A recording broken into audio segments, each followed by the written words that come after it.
네, 우리는 저번 창세기 시간에 27장을 나누면서 야곱이 결국 아버지 이삭을 속여서 축복을 받았던 장면을 나누었었습니다. 그래서 이 일로 인하여 에서가 분노하여 야곱을 죽이려고 하는 그런 마음을 품게 되었던 장면을 보았었습니다. 이 사실을 알게 된 그 어미 리브가는 야곱을 외삼촌 라반의 집에 보내기로 작정을 했었지요. 야곱이 아버지를 속여 축복을 받았지만 그 축복의 내용을 보면 결국 이미 하나님이 야곱에게 주시려고 하는 그 축복의 내용이 고스란히 그 안에 담겨 있었습니다. 그렇기 때문에 사실 야곱이 받은 축복이지만 이미 하나님이 주시려고 작정했던 복이고 그 복을 이제 하나님이 야곱에게 주시기 위해서 오늘 본문으로부터 시작해서 하나님이 야곱의 인생에 이제 구체적으로 간섭하여 들어오시는 그런 장면을 우리가 오늘 보게 됩니다. 이 하나님의 구체적인 간섭은 바로 야곱이 에서를 피해서 삼촌 라반의 집으로 가는 이 시작점부터 이제 구체적으로 하나님이 간섭하기 시작하는데 오늘 그 본문의 내용을 이제 구체적으로 보려고 합니다. 오늘 우리가 읽은 본문 28장 1절에서부터 5절의 내용을 보면 이삭이 야곱을 불러서 축복을 합니다. 축복을 하면서 야곱을 외삼촌 라반의 집으로 보내면서 뭐라고 말하냐면 가나안의 사람 딸들 중에서 아내를 선택하지 말고 외삼촌 라반의 집에 가서 그 라반의 딸들 중에서 아내를 찾아라. 그래서 내가 너를 라반의 집에 보내는 것이다. 이렇게 하고 보내면서 하나님의 이름으로 또 축복을 해줍니다. 근데 그 축복은 이미도 아브라함에게 하나님이 약속했던 그 복이었고 아버지 이삭에게 이미 약속했던 복이었고 그 복이 똑같이 누구에게까지로 지금 전해지는 것이냐면 야곱에게까지 전해지는 것입니다. 이 복을 확인하고 나서 야곱은 이제 이 부엘세바를 떠나서 밧단 아람, 그러니까 하란입니다. 하란으로 이제 떠나게 되는데 그 여정이 굉장히 먼 여정이죠. 근데 이 야곱이 밧단 아람으로 아버지의 명을 받아서 가나안의 딸들 중에서 아내를 취하지 말고 삼촌 라반의 집에서 아내를 선택해라. 그래서 내가 보내는 것이다 하고 보내는 이 장면을 누가 보고 있었냐면 에서가 보고 있었습니다. 그래서 28장 6절부터 9절의 내용을 보면 이제 에서가 이스마엘의 딸들 중에서 이제 또 다시 아내를 선택하는 그런 내용인데 이스마엘의 딸들 중에서 말하자면 큰 아버지가 되는 거죠. 그래서 이스마엘의 딸들 중에서 아내를 선택하게 되는 그 이유를 성경이 뭐라고 말하냐면 6절에서 이렇게 말하죠. 에서가 본즉 이삭이 야곱에게 축복하고 그를 밧단 아람으로 보내어 거기서 아내를 맞이하게 하였고 이렇게 말합니다.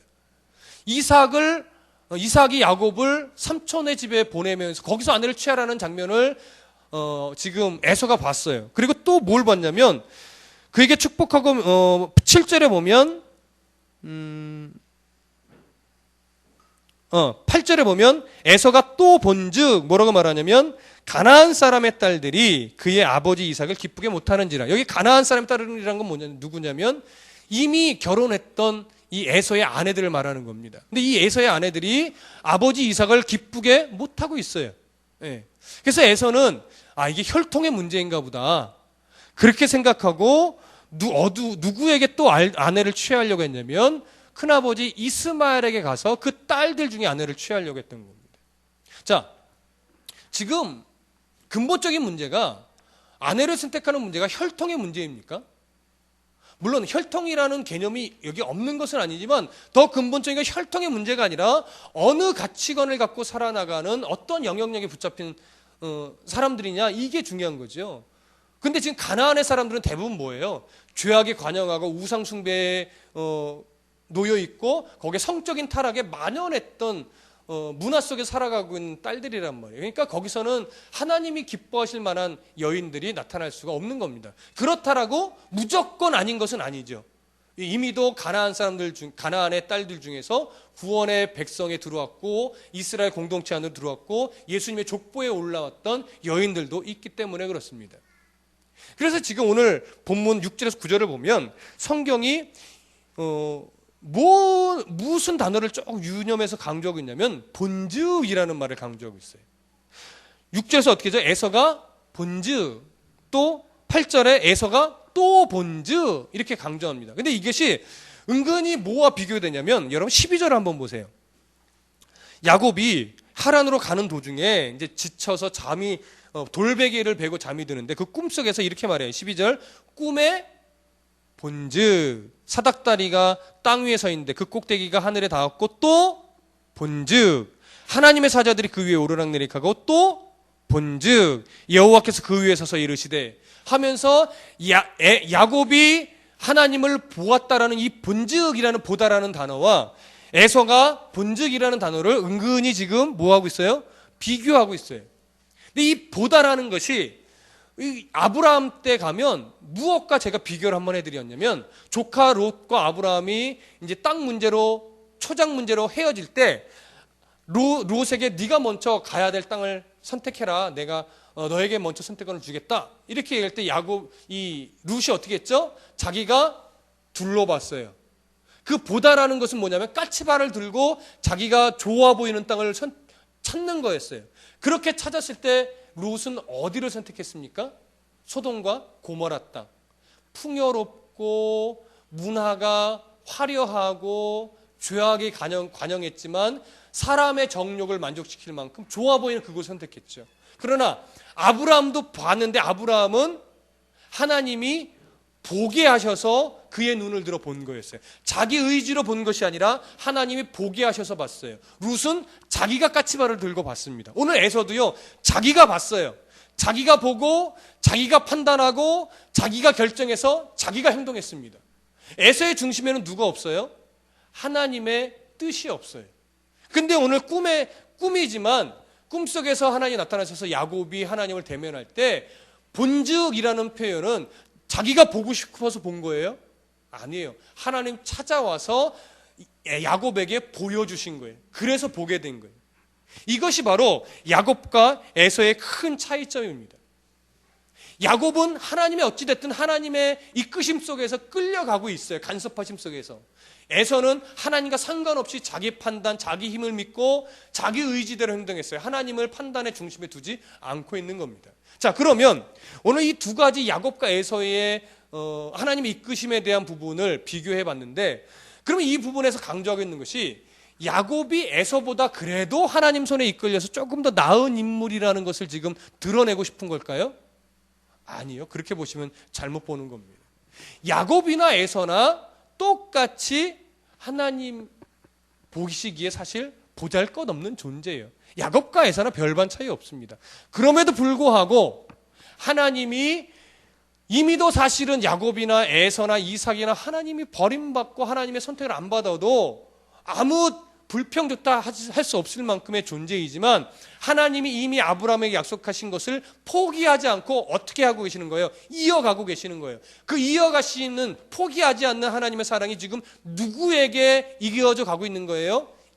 야곱에게 이어져 가고 있는 거예요. 야곱을 포기하지 않고 하나님이 간섭하시니까 하나님이 보게 하시고 깨닫게 하시고 간섭해 주시니까 야곱이 이 복된 길로 가고 하나님의 섭리에 이끌려 가고 있는 것이지, 야곱도 하나님의 선택과 포기하지 않는 사랑을 거두어가 버리시면 야곱과 에서가 차이가 있어요, 없어요?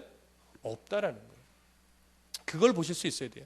그래서 야곱을 선택하셔서 포기하지 않으시는 하나님의 그 깊고 깊은 사랑, 그 사랑이 지금 야곱에게 이어져 내려가는 겁니다. 우리는 그것을 보실 수 있어야 됩니다.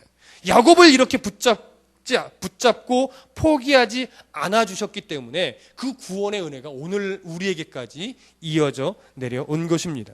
자, 우리 10절과 11절 한번 읽어보겠습니다. 10절과 11절 시작. 야곱이 부엘사바에서 떠나 하단으로 향하여 가더니 한 곳에 이르러는 해가 진지라. 거기서 유숙하려고 그곳에 한 돌을 가져다가 베개로 삼고 거기 누워 자더니, 자, 이제 야곱이 그 하란까지 가는 여정을 출발해서 가고 있습니다.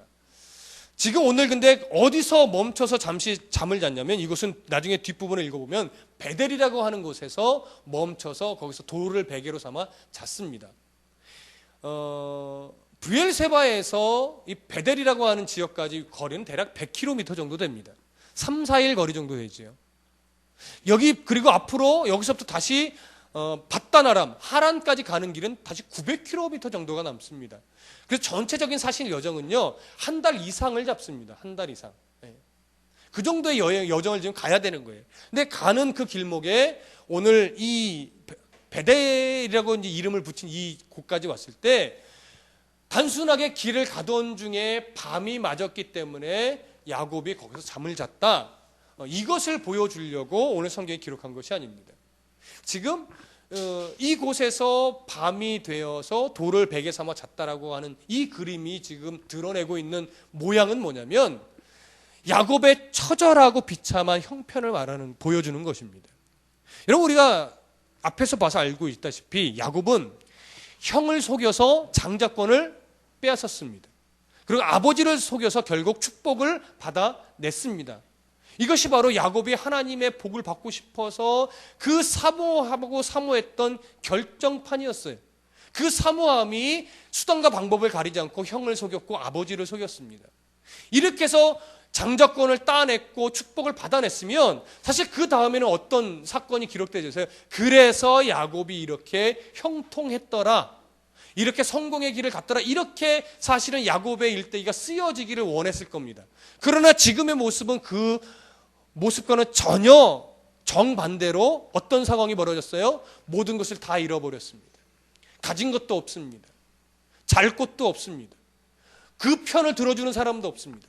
그래서 최초의 노숙자처럼 가는 길목에서 이불도 없이 돌을 베개 삼아 잠을 청할 수밖에 없었던 겁니다. 자, 지금 이런 처지에 놓인 야곱이 그 베델이라고 하는 그 위치에서 그곳에서 돌을 베개 삼아 지친 몸을 뉘었을 때 야곱의 마음속에는 어떠한 그 생각이 들었을까요? 아마 하나님을 향하여서 엄청 불평하고 원망스러운 마음이 들었을 겁니다. 어머니의 뱃속에서 하나님이 약속해 주시지 않았습니까? 큰 자가 작은 자를 섬기리라. 제가 그 말씀을 믿고, 어머니가 가르쳐준 그 말씀을 믿고 어떻게 하셨든지 내가 장자권을 받기 위해서 그렇게 애를 써서 결국 형을 속여서까지 내가 장자권을 받아냈고, 그 하나님이 약속한 그 복이 혹여나 형에게 갈까봐 내가 그것을 받으려고 아버지를 속여가면서까지 그 두려움을 이겨내고 내가 아버지의 축복을 받아냈는데 하나님 고작 내게 주시는 것이 이겁니까? 내가 이렇게 형에게 쫓겨서 도망자의 신세로 여기까지 와야만 하는 겁니까? 하나님 약속한 그 복은 어디에 갔습니까? 야곱의 원망이 이렇게 터져나오지 않았을까요? 야곱의 불평 섞인 이 외침이 거기서 메아리처럼 울려 퍼지지 않았을까요? 그렇게 해서 아무리 불평해도, 아무리 원망해도 아무런 하나님의 응답 없이 그는 지쳐서 잠이 들었을 겁니다. 그러면 여러분, 왜 하나님께서는 야곱에게 분명하게 언약의 후손으로서의 축복을 약속하시면서 말씀해 주셨음에도 불구하고 그냥 속임수를 쓰도록 내버려 두셨을까요? 그거 속임수 쓰지 못하게 막아주시고 하나님이 다윗을 찾아가서 기름 부으셨던 것처럼 또 하나님의 선택한 백성들을 찾아가서 불러내셨던 것처럼 야곱도 불러내서 아버지의 마음을 바꿔서 형 에서를 사랑하는 것이 아니라 야곱아, 하나님이 너에게 복 주시기로 하셨으니 형에게 마땅히 가야 되지만 네가 복을 받고 하나님의 자녀로서 언약의 후손으로 이어가야 된다, 이 가르침을 받고 언약의 후손으로서 이어가게 만드셨으면 안 됐을까요? 하나님 그 방법을 선택하시지도 않으셨고 야곱이 속임수를 쓸 때 그냥 놔두셨단 말이에요. 형을 속일 때도 그냥 놔두셨어요. 사인 한 번 주지 않으셨어요. 아버지를 속일 때도 그냥 놔두셨어요. 그러고서는 도망자의 신세가 되도록 그냥 또 내버려 두셨어요. 이게 언약의 후손이 해야 될 일이냐고요. 세상 사람들은 그럴지 몰라요. 언약의 후손이라더니 아버지를 속여서 가면서까지 복을 받아내더니 결국 도망자의 신세냐? 라고 비웃을 수도 있을 거예요. 왜 하나님은 그냥 언약의 후손으로 선택하신 야곱을 그냥 놔두셨을까요? 그 이유는 이겁니다. 야곱이 기대하고 있는, 나는 하나님의 복을 받기 위해 작정된 사람이구나, 그렇게 깨닫고 그가 이제 사모했습니다. 하나님이 주실 복을 내가 사모합니다. 기대합니다. 소망합니다. 그런데 야곱이 기대하고 바라는 하나님의 복의 내용과 하나님이 주시고자 하는 복의 내용이 같을까요? 다를까요? 다르단 말이에요. 그러니까 하나님은 그 야곱아, 네가 기대하는 복이 내가 주려고 하는 복과 다르다, 이것을 가르치고 깨달아야 됐는데 하나님이 보실 때는 그냥은 야곱의 성향상 깨달아지지 않을 거라는 말이에요. 그래서 그를 이제 간섭해야겠구나. 그의 인생에 내가 간섭하여 그의 고집스러운 그 잘못된 생각을 내가 바꿔놔야겠구나. 그래서 정말 내가 주기로 작정한 복에 걸맞는 사람으로 야곱을 만들어 놔야겠구나. 이 하나님의 의지가 이제 야곱을 삼촌의 집으로 보내면서 시작이 되는 겁니다. 그래서 그냥 놔두신 거예요. 하나님께서 오늘날 우리들에게도 그냥 놔두실 때가 있습니다. 잘못된 길로 가는데도 놔두실 때가 있습니다. 그때는 하나님이 만지시는 다른 방법이 있기 때문에 여러분 꼭 기억하시고, 그 하나님의 인내하심에 차기 전에, 정말 하나님의 인내하심이 한계가 차기 전에 바른 하나님의 뜻 가운데로 돌아올 줄 아는 그런 지혜가 우리에게 필요할 것입니다. 자, 이제 그렇게 하나님의 작정하심 속에 그는 아직 알지 못하지만, 하나님이 왜 나를 이렇게 버려두셨는지 아직 깨닫지는 못했지만 불평함 가운데 광야에서 잠이 들었습니다. 자, 12절을 다 같이 읽어보겠습니다. 12절 시작. 꿈에 본즉 사닥다리가 땅 위에 서 있는데 그 꼭대기가 하늘에 닿았고, 또 본즉 하나님의 사자들이 그 위에서 오르락 내리락 하고, 또 본즉 여호와께서 그 위에 서서 이르시되 나는 여호와니 너의 조부 아브라함의 하나님이요 이삭의 하나님이라. 내가 누워있는 땅을 내가 너와 네 자손에게 주리니. 자, 오늘 이제 하나님이 꿈속에서 야곱에게 나타나 주셨습니다. 그리고 야곱이 꿈속에서 먼저 본 것은 뭐냐면 하늘과 땅이 닿아 있는 바로 사다리였습니다. 이 사다리로 번역된 히브리 말은요, 원래 히브리 의미적으로 보면 계단 내지는 다리가 더 옳습니다. 그래서 아마 계단, 그래서 그 하늘과 닿아 있는 계단을 오르락 내리락 하는 그런 천사의 모습을 보았을 것이고, 그 계단 한 자락에 서 계시는 하나님의 모습을 보게 된 것입니다. 고대 근동의 신화에 보면 이렇게 하늘과 땅을 연결하는 다리가 있는 그곳을 무엇이라고 여겼냐면 성지로 여겼었습니다. 성지. 그러니까 이런 고대 근동의 문화로 볼 때에 야곱은 하늘과 땅이 맞닿은 다리가 있는 그 베델을 하나님의 집, 하늘의 문이라는 이름을 지으면서 그것을 성전으로 그는 여겼을 것이고, 우리도 그 자리를 성전처럼 바라봐야 됩니다. 어떤 의미에서요? 하나님의 나라와 이 땅이 연결된 다리처럼요. 그러면 이곳을 야곱이 하나님의 집이다 또는 하늘의 문이다 라는 이름의 베델이라고 지었는데, 이 베델이라고 이름을 지을 때 여기 이 그림이 갖고 있는 가장 중요한 사실 한 가지는 뭐냐면, 하늘과 맞닿은 이 다리는 사람의 노력으로는 찾을 수도 없고 볼 수도 없는 자리라는 거예요. 사람이 어떤 고행으로도 찾아낼 수 없고 사람의 많은 예물로도 찾을 수가 없는 겁니다. 하나님이 보여주셔야만 볼 수 있고 찾을 수 있는 것이 하늘과 땅이 맞닿은 자리입니다. 그러면 하늘과 맞닿은 땅이 맞닿은 자리라는 것, 다리가 연결된 그런 자리라는 것은 분명 어떤 상징적인 의미가 있는 그런 자리일 겁니다.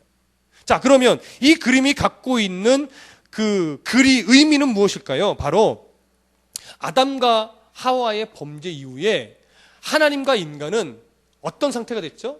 단절된 상태가 됐습니다. 죄의 오염이 되어서 하나님과 늘 교제하고 가까이 지내던 그 관계가 단절되어서 끊어졌던 거예요.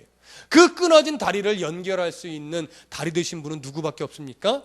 메시아이신 예수 그리스도밖에 없는 것입니다. 야곱은 자신의 이 얄팍한 속임수의 노력으로 이 거리를 좁혀서 하나님의 능력을 끌어당기고 싶었어요.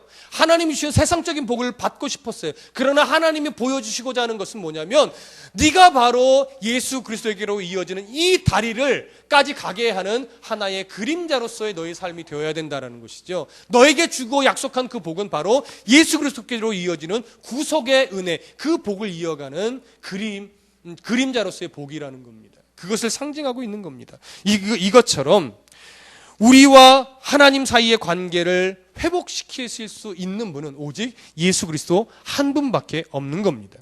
야곱이 베델에서 본 다리가 바로 그렇게 하나님과 인간을 연결하여 주는 예수 그리스도를 상징하는 그림인 것입니다. 예수님께서는 나다나엘을 만나셨을 때 요한복음에서 이렇게 말씀하셨습니다. 요한복음 1장 50절과 51절인데요. 제가 읽어드리겠습니다. 예수께서 대답하여 이르시되 내가 너를 무화과 나무 아래서 보았다 하므로 믿느냐? 이보다 더 큰 일을 보리라. 또 이르시되 진실로 진실로 너희에게 이르노니 하늘이 열리고 하나님의 사자들이 인자 위에 오르락 내리락 하는 것을 보리라 하시니라. 예수님께서 이 신약시대에 말씀하신 것이 뭐냐면 야곱이 그때 환상 가운데 보았던 성전, 사닥다리의 그 꿈이 바로 예수 그리스도 자신을 통해서 성취될 것이라고 말씀하신 내용인 것입니다. 그때 보았던 그 그림이 바로 하나님과 인간을 회복시키는 다리를 보게 하신 것이고, 그 다리로서 하나님과 인간 사이에 어그러진 관계를 회복시키시기 위해 다리로서 오신 분이 바로 예수 그리스도시라는 거죠. 그리고 그 예수 그리스도가 이 땅에 오셔서 바로 그 다리로서의 역할을 감당하셔서 십자가에 죽으셨고 3일 만에 부활하셨다고 하는 그 사실을 우리에게 보여주는 것입니다. 이처럼 그래서 교회는, 하나님의 교회는 예수 그리스도를 믿음으로 복을 받을 수 있는 그런 비법을 가르쳐 주시는 교회가 되어서는 안 됩니다. 어떻게 예수님을 믿어야 물질의 복을 받을 수 있는지, 40일 금식 기도를 어떻게 하면 사업의 부도를 막을 수 있고, 어느 목사님에게 안수를 받으면 병이 낫고, 이러한 방법을 가르쳐 주는 것이 교회가 아니라는 겁니다. 하나님의 교회는 철저하게 무엇을 보여주고 선포해야 되는 곳이냐면 예수 그리스도를 통해서만이 하나님과의 어그러진 관계를 회복할 수 있다라고 하는 이 선포가 있는 곳이 바로 교회인 겁니다. 또한 회복된 자녀들이, 이렇게 하나님과의 관계가 회복된 자녀들이 감사함으로 하나님을 예배할 수 있는 곳, 그곳이 바로 교회가 되어야 하는 것입니다. 이처럼 한 교회가 그렇다라고 하면 원래 신약시대, 신약적인 의미로 교회는 보이는 건물이 교회가 아니라 우리가 잘 알고 있다시피 구별되어 부름을 받은 자들의 무리가 교회입니다. 그리고 예수님이 거하는 그 성도 개개인 자체가 성전입니다. 그러면 기존의 유형의 교회도, 그리고 하나의 예수 믿는 자들이 모인 소그룹 공동체도, 그리고 성도 개개인의 삶 속에서도 늘 무엇이 선포되어지는 삶을 살아가야 되는 것입니까? 예수 그리스도가 구원자이시다라고 하는 이 사실이 드러나고 선포되어지는 그런 삶을 살아나가고, 그러한 모습을 보여주고 나타내주는 공동체가 바로 하나님이 원하시는 공동체예요. 그것이 성전이라고 하는 것입니다. 그래서 오늘 오전에 말씀드렸듯이 그리스도인은 이러한 삶을 살아가기 위해서 어떠한 자세로 늘 날마다 긴장하고 살아가야 되느냐? 융통성 있는 원칙주의자로 그리스도인이 살아가야 되는 것입니다. 너무나 어려운 주문이지요. 이렇게 살다가는 정말 세상에서 왕따 당할 수도 있겠지요. 그래도 우리는 그렇게 살아가야 하는 겁니다. 냉혹할 만큼, 나에게 대해서는, 하나님이 싫어하시는 것에 대해서는 냉혹할 만큼의 원칙주의자가 되셔야 됩니다. 그러나 이웃에 대해서는 바보스러울 정도로 관대할 수 있는 그러한 성도가 되어야 합니다. 그래야 하나님이 거기서 드러나는 것입니다. 이 싸움에 승리하셔서 우리들의 삶의 터전이 바로 하나님의 집이요 하늘의 문이 돼서 예수 그리스도가 증거되어지는 그러한 성전이 된 성도, 성전이 된 가족 공동체, 성전이 된 교회 공동체가 되기를 간절히 소원합니다. 기도하겠습니다. 사랑이 많으신 하나님, 감사합니다.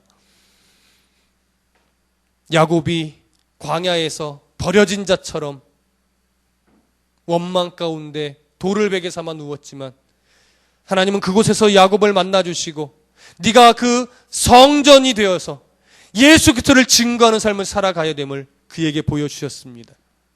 하늘과 땅이 맞닿아 있는 다리, 하나님과 어그러진 인간 사이가 회복되어지는 것은 예수 그리스도의 은혜밖에 없습니다. 우리가 바로 그 은혜를 힘입어 믿는 자가 됐고 하나님의 자녀가 되었습니다. 그러기에 우리 교회를 통하여, 우리 성도들의 가정을 통하여, 성도 개개인의 삶의 흔적들을 통하여 예수 그리스도 구원의 주님이 선포되어지고 증명되어지는 삶을 우리가 살아가야 할 것입니다. 그러한 삶을 살아가기 위해 정말로 융통성 있는 원칙주의자가 되기를 소원하오니 하나님, 이 한 주간 동안도 그렇게 다짐하고 살아내는 성도의 삶이 되도록 이끌어 주옵소서. 예수 그리스도 이름으로 기도했습니다. 아멘.